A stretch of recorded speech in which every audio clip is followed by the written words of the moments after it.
হায় নরেন্দ্র মোদী হায় হায় BJP হায় হায় BJP হায় হায় ধর্মেন্দ্র প্রধান হায় হায় BJP হায় হায় নরেন্দ্র মোদী হায় হায় ছাত্রছাত্রীর জীবনের হেতালি খেলা বিজেপি সরকার হায় হায় ছাত্রছাত্রীর জীবনের হেতালি খেলা ধর্মেন্দ্র প্রধান হায় হায় নরেন্দ্র মোদী হায় হায় বিজেপি হায় হায় নরেন্দ্র মোদী হায় হায় আৰক্ষী বৰ্বৰতা মানি লোৱা নহ'ব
ধর্মেন্দ্র প্রধান পদত্যাগ করো পদত্যাগ করো ছাত্র সমাজ জিন্দাবাদ ছাত্র সমাজ জিন্দাবাদ নরেন্দ্র মোদী মুর্দাবাদ বিজেপি মুর্দাবাদ যুব সমাজ জিন্দাবাদ বিজেপি মুর্দাবাদ ধর্ম প্রধান পদত্যাগ করো বিজেপি হায় হায় নরেন্দ্র মোদী হায় হায় ছাত্রছাত্রীর উপর অত্যাচার নচলিব পেপার লিক বন্ধ করো পেপার লিক বন্ধ করো বিজেপি হায় হায় বিজেপি হায় হায় বিজেপি হায় হায় BJP go back BJP go back BJP go back BJP high BJP high Dharmendra প্রধান পদত্যাগ করো ধর্মেন্দ্র প্রধান পদত্যাগ করো go back BJP go back BJP go back BJP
আপুনি মহাশয়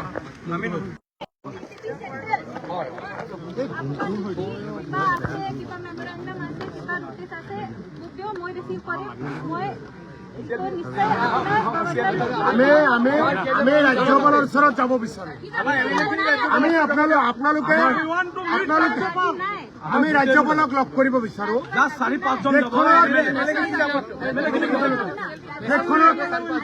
শুনক মেডাম শুনক, দেশখনৰ অৱস্থা যথেষ্ট জটিল।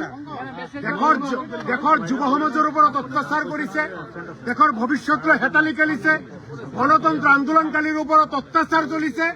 আমি আলোচনা বিচাৰিছো, আমি ন্যায় বিচাৰিছো। আলোচনা আৰু ন্যায় বিচাৰি যোৱা মানুহক গ্ৰেপ্তাৰ কৰিছে, অন্যায় কৰিছে, অত্যাচাৰ কৰিছে। গতিকে ইয়াৰ বিৰুদ্ধে আমি অসমৰ ৰাজ্যপাল ডাঙৰীয়াক আমি সাক্ষাৎ কৰিব বিচাৰো। আমাক সাক্ষাৎ কৰাৰ অনুমতি দিব লাগে। আমাক বলপূৰ্বকভাৱে বাধা নিদিব, আমাক বলপূৰ্বকভাৱে বাধা নিদিব, আমাক যাবলৈ দিয়ক। আমি শান্তিপূৰ্ণভাৱে আহিছো। আমি হাতত লাঠি লৈ অহা নাই, আমি শান্তিপূৰ্ণভাৱে আহিছো। আমাক যাবলৈ দিয়ক। ঠিক আছে, তেখেতৰ বিষয়াসকল আছে, ৰাজ্যপালৰ বিষয়াসকল আছে, আমাক যাবলৈ দিয়ক।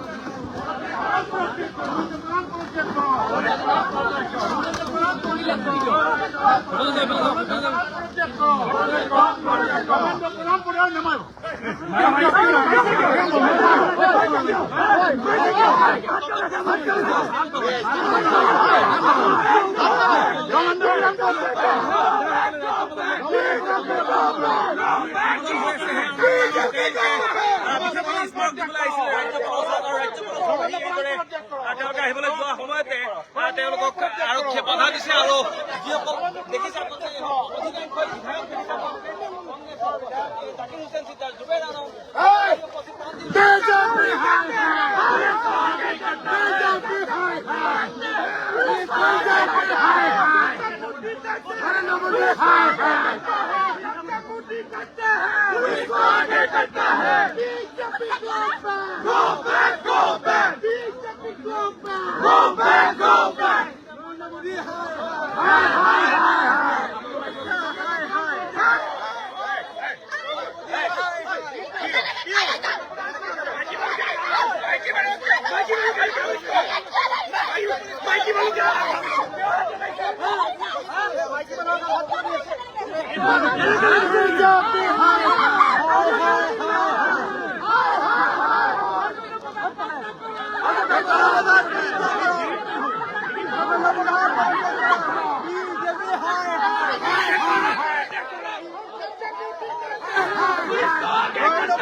পাৰোঁ। তেখেতলোকক কোৱা হৈছে যে তুমি পেপাৰ লিক বন্ধ কৰা, কিন্তু তেখেতলোকে সেই প্ৰতিবাদ কৰিব যাওঁতে যিধৰণে পুলিচে মাৰিছে আমাৰ নতুন প্ৰজন্মৰ ভৱিষ্যতক এই ভৱিষ্যতক হত্যা কৰাৰ প্ৰচেষ্টা চলিছে। লগতে পুলিচৰ লগত কিছুৱে সহযোগ কৰিছে, পুলিচে তেখেতলোকক সহযোগ কৰিছে। সেইকাৰণে আমি ডিমাণ্ড কৰিছোঁ যে ধৰ্মেন্দ্ৰ বৰাই ৰেজিগনেশ্যন দিয়ক, লগতে যিসকল ছাত্ৰ ছাত্ৰীসকল কেছ হৈছে সেই কেছটো উইথড্ৰ হওক, লগতে লোকসভাত ইয়াৰ ওপৰত বিতংভাৱে আলোচনা হওক। 150গৰাকীয়ে বেছিকৈ পেপাৰ লিক হ'ল, কিন্তু এইখন চৰকাৰে পেপাৰ লিক বন্ধ কৰিব নোৱাৰে, কিন্তু ছাত্ৰ ছাত্ৰীসকল পুলিচৰ আধি চালনা কৰিব পাৰে। আমি ধিক্কাৰ দিছোঁ এইখন চৰকাৰক। আজিৰ দিনটোত ৰাজ্যপালক আপোনালোকে লগ কৰিবনে? ৰাজ্যপাল ডাঙৰীয়াক আমি কৈছোঁ যে অসমতো এনেকুৱা ঘটনা ঘটিছে, আপুনি এইবিলাকৰ ওপৰত উচিত তদন্ত কৰক। আমি তাৰ বিৰুদ্ধে মই প্ৰতিবাদ কৰিছোঁ আৰু ইয়াক দাবী জনাইছোঁ যাতে এনেকুৱা ঘটনাবিলাক নহয়।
অত্যাচাৰ কৰিছে, মাৰিছে, লাঠিৰে কোবাইছে, ঘিণীয় কৰিছে, বহুতো আহত কৰিছে।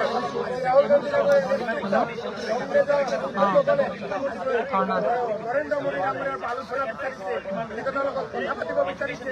পেপাৰ লিকৰ সম্পৰ্কত যুৱ সমাজক ষড়যন্ত্ৰত লিপ্ত হৈছে, ছাত্ৰ ছাত্ৰীসকলক ধ্বংস কৰাৰ যে ষড়যন্ত্ৰত লিপ্ত হৈছে, ইয়াৰ বিচাৰ বিচাৰি আজি নৰেন্দ্ৰ মোদী ডাঙৰীয়াই সাক্ষাৎ কৰিব বিচাৰিছে, কোনো গুৰুত্ব নিদিলে।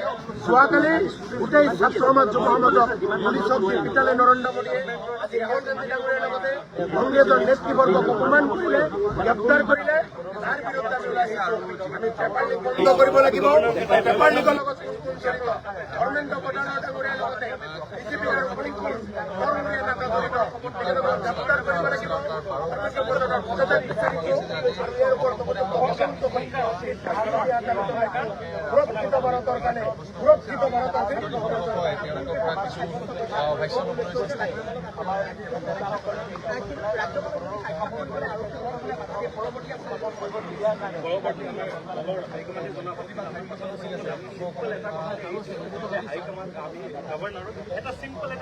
বিজেপি হয় বিজেপি হয় বিজেপি হয়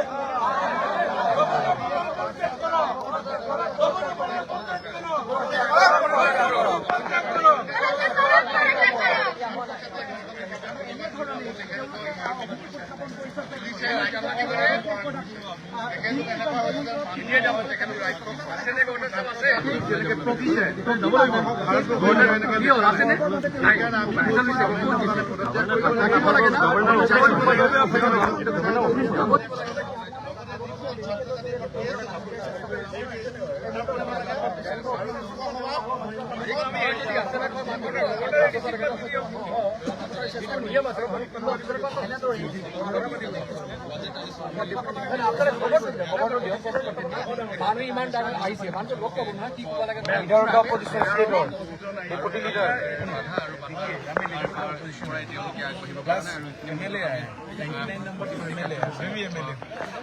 तो हमें अगर गवर्नर साहब नहीं है तो जैसा रूल है एडीसी को बुला दीजिए, गवर्नर के एडीसी को बोलिए हम लोग के साथ बात करने के लिए। अभी मैडम आपसे बात करने से मसला हल नहीं हो।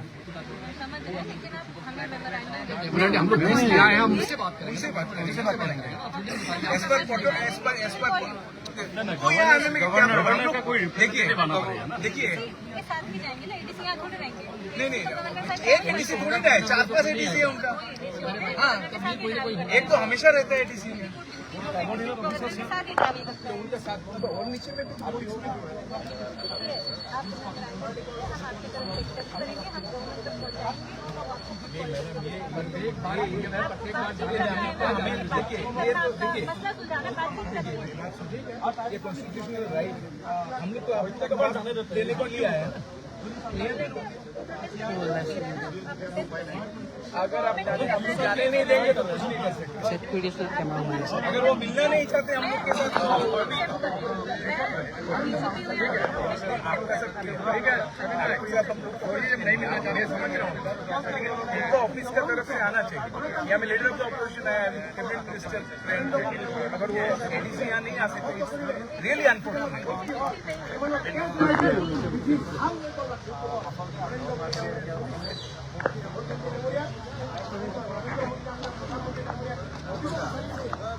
सॉरी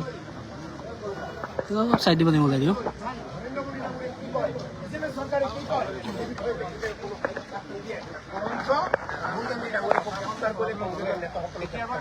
দেশৰ যুৱ সমাজক, ছাত্ৰ সমাজক, মহিলা সমাজক, দেশৰ শিক্ষিত সমাজক, ভাৰতবৰ্ষৰ ভাল বিচৰা, ভাৰতবৰ্ষৰ যুৱ প্ৰজন্মৰ ভৱিষ্যত ভাল বিচৰাসকলৰ ওপৰত নৰেন্দ্ৰ মোদীয়ে যেনেকৈ অত্যাচাৰ কৰিলে, আজি ৰাহুল গান্ধী ডাঙৰীয়া কংগ্ৰেছৰ নেতাসকলক গ্ৰেপ্তাৰ কৰিলে। ইয়াৰ বিৰুদ্ধে আমি ৰাজভৱনলৈ আহিছিলো ৰাজ্যপালক সাক্ষাৎ কৰিবলৈ। গণতন্ত্ৰ দেশক গণতান্ত্ৰিক আন্দোলনকাৰীসকলৰ ওপৰত নৰেন্দ্ৰ মোদী চৰকাৰে অবৈধভাৱে, হিটলাৰীভাৱে কেনেকৈ অত্যাচাৰ কৰিব পাৰে এই কথাখিনি জ্ঞাত কৰিবলৈ আহিছিলো। অসম পুলিচে আমাক সোমাব নিদিলে, বেৰিকেডৰ পিছত বেৰিকেড, ৰাজ্যপালৰ কোনো বিষয়ৰ লগত আমাক সাক্ষাৎ কৰিব নিদিলে, বলপূৰ্বকভাৱে আমাক ইয়াত বাধা কৰি ৰাখিছে। ইয়াৰ তীব্ৰ নিন্দা কৰিছো। যেতিয়ালৈকে ধৰ্মেন্দ্ৰ প্ৰধান পদত্যাগ নকৰে, যেতিয়ালৈকে পেপাৰ লীকৰ লগত যিসকলে বিজেপিৰ নেতাসকলে জড়িত থকাসকলে গ্ৰেপ্তাৰ নহয়, ইয়াৰ ওপৰত উপযুক্ত ব্যৱস্থা নলয়, তেতিয়ালৈকে এই আন্দোলন অব্যাহত থাকিব। এই আন্দোলন কংগ্ৰেছে নেতৃত্ব ল'ব, কংগ্ৰেছে ইয়াৰ ভূ বিচাৰ নোহোৱা পৰ্যন্ত এই আন্দোলন চলি থাকিব। বৰ্তমানলৈকে আপোনালোকে ৰাজ্যপালক লগ কৰিব পৰা নাই? ৰাজ্যপালৰ ওচৰত আমাক যাবই দিয়া নাই। আপোনালোকে দেখিছে পুলিচৰ ওপৰত পুলিচ, আমি বৰ বেছি মানুহ অহা নাই, তাৰ ওপৰত আমাতকৈ 2-3 গুণ পুলিচ ইয়াতে থিয় কৰাই দিছে। কি বেৰিকেড তেওঁলোকে সাজিছে। আমাৰ উদ্দেশ্য এটাই, আমি লাঠি লৈ অহা নাই, বন্দুক লৈ অহা নাই, আমি কাজিয়া লগাবলৈ অহা নাই। আমাৰ এটাই প্ৰশ্ন, ছাত্ৰ ছাত্ৰীৰ জীৱনক লৈ হেতালি নেখেলিব নৰেন্দ্ৰ মোদী ডাঙৰীয়া। বিজেপি চৰকাৰ ছাত্ৰ ছাত্ৰীৰ ভৱিষ্যত ধ্বংস নকৰিব, এই প্ৰশ্ন লৈ ইয়াৰ উত্তৰ বিচাৰি আমি ৰাজ্যপালৰ ওচৰলৈ আহিছিলো। আৰু ছাত্ৰ ছাত্ৰীক হেতালি খেলা, ছাত্ৰ ছাত্ৰীৰ জীৱন ধ্বংস কৰা ধৰ্মেন্দ্ৰ প্ৰধান বিজেপি চৰকাৰৰ যেতিয়া আমি পদত্যাগ বিচাৰো, তেতিয়া আমাৰ ওপৰত লাঠি লগাই, আমাৰ ওপৰত পুলিচ লগাই, বন্দুকৰ ভয় দেখুৱাই, এই কথাখিনি ৰাজ্যপালক ডাঙৰীয়াক আমি ওচৰত অৱগত কৰিব আহিছিলো। আমাক সাক্ষাৎ কৰিব নিদিলে, আমাক বাধা দিলে। কিন্তু এই আন্দোলন অব্যাহত থাকিব যেতিয়ালৈকে ছাত্ৰ ছাত্ৰীয়ে ন্যায় নাপায়, যেতিয়ালৈকে পেপাৰ লীগৰ লগত এটা বিজেপিৰ ডাঙৰ চক্ৰ এটা জড়িত, এই চক্ৰত যেতিয়ালৈকে শাস্তি নিবিহে তেতিয়ালৈকে আমাৰ এই আন্দোলন অব্যাহত থাকিব। এই আন্দোলন বন্ধ কৰিব নোৱাৰে। ভাৰতৰ জনতা জাগ্ৰত হৈছে নৰেন্দ্ৰ মোদীৰ কুশাসনৰ বিৰুদ্ধে, আৰু এই জাগ্ৰত জনতাক কেতিয়াও ৰুধিব নোৱাৰে। জাগ্ৰত জনতাই ন্যায় আনিব, আৰু যেতিয়ালৈকে ন্যায় নাপায় জাগ্ৰত জনতাই, ভাৰতবৰ্ষে যেতিয়া ন্যায় নাপায়, এই জাগ্ৰত জনতাই আৰু গণতান্ত্ৰিকভাৱে তীব্ৰ আন্দোলন কৰিব। যথেষ্ট বানপানী হৈছে, এই ক্ষেত্ৰত আপোনালোকৰ কেনেকুৱা ধৰণৰ? নিশ্চিতভাৱে বানপানীলৈ ইতিমধ্যে আমাৰ বিধায়িনী দলৰ ফালৰ পৰা, কংগ্ৰেছ দলৰ ফালৰ পৰা চৰকাৰক কোৱা গৈছে আপোনালোকে উপযুক্ত সহায় সাহায্য কৰক।